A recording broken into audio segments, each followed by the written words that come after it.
kesempatan kali ini saya akan membahas tentang leadership, di mana leadership itu ada materi yang namanya memimpin atasan. Ya, jadi saya akan membahas tentang strategi-strategi untuk memimpin atasan. Tapi sebelum kita sebelum kita jelaskan tentang strategi memimpin atasan, kita harus tahu dulu sebagai bawahan, yaitu perilaku bawahan itu seperti apa. Ya, perilaku bawahan pertama jelasnya menjelek-jelekan atasan, terus di depannya taat tapi di belakangnya melanggar. Terus juga ada yang menunjukkan superioritas, itu menyamakan kesamaan, dan juga bisa menyalahkan atasan. Terus bagaimana sih menjadi bawahan yang santun? Bawahan yang santun itu harus tahu tentunya psikologi atasan. Atasan apa yang diinginkan oleh atasan? Atasan juga ingin dihargai menjadi seorang atasan. Jadi strategi untuk memimpin atasan kali ini akan saya bahas untuk strategi yang pertama, yaitu strategi walk the talk. Di mana pengertiannya bagaimana Anda sebagai seorang bawahan menunjukkan kinerja Anda yang dapat diterima dan dipercaya oleh atasan. Terus bagaimana caranya?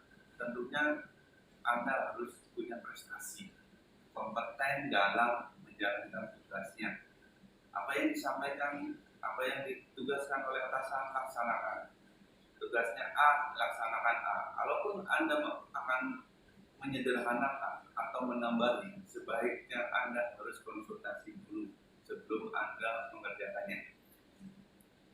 Yang selanjutnya selain dari prestasi yaitu partner kerja.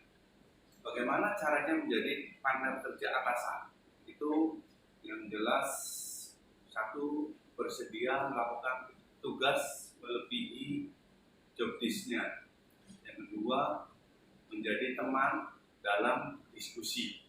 Ya, terus yang ketiga, membangun hubungan personil di luar jam kerja. Itu sangat berefek baik ya. Selanjutnya selain dari prestasi, partner kerja yaitu inovasi kreatif. Di sini pengertiannya mengevaluasi proses kerja yang dilakukan sehari-hari secara kontinu, kemudian mengkreasikan perubahan-perubahan dalam proses tersebut untuk menghasilkan output yang baik. Itu adalah strategi pertama, yaitu strategi walk the talk. Yang kedua, strategi talk the walk, yang artinya bagaimana kita meningkatkan kemampuan dalam meraih kepercayaan atasan melalui ucapan atau komunikasi yang bertujuan untuk mendapatkan pengakuan terhadap apa yang telah dilakukan dan bantuan jika dibutuhkan. Disinilah peran dedikasi kita sebagai bawahan, yaitu peran dedikasi kita itu apa sih? Yaitu mentaati. Dengan cara bagaimana mentaati itu? Yang pertama, menyetujui gagasan. Yang kedua juga menciptakan kemungkinan berhasil atau gagal. Selanjutnya juga mewaspadai kegagalan. Terus selanjutnya merumuskan tindakan. Merumuskan tindakan itu memetakan strategi untuk memastikan sesuai dengan rencana. Selain mentaati yaitu mengkoreksi. Sebagai bawahan yang baik adalah bawahan yang mengikuti atasannya jika benar dan mengkoreksi atasan jika salah dengan bahasa yang santun. Jadi kita jangan arogan.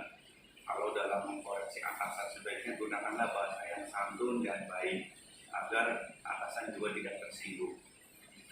Terus bagaimana sih caranya kita agar ide-ide kita sebagai bawahan itu diterima oleh atasan? Yang pertama, memastikan diri kita itu berpotensi. Yang kedua, melengkapi kekurangan pemimpin. Jadi kita itu harus bisa melengkapi kekurangan pemimpin. Pemimpin itu kekurangannya apa? Kita harus tahu. Kita harus melengkapi. Yang ketiga, memposisikan diri sebagai staf ahli. Ya. Jadi kita itu harus bisa menjadi staf ahlinya atasan. Dengan cara bagaimana? Kita harus bisa menempatkan berpikir dengan sudut pandang atasan. Terus memperluas jaringan, yaitu kita mencari informasi-informasi tentunya yang bisa membantu kerjaan atasan. Yang ketiga, mengkoreksi tanpa menghakimi dan mendoktrinasi. Jadi itulah beberapa strategi yang dilakukan oleh bawahan untuk memimpin atasan. Ada dua ya, ada strategi wall the top, ada strategi around the wall. Jadi saya rasa cukup untuk strategi memimpin atasan. Mudah-mudahan kita bisa bertemu lagi di lain waktu. Terima kasih. Selamat sore. Assalamualaikum warahmatullahi wabarakatuh.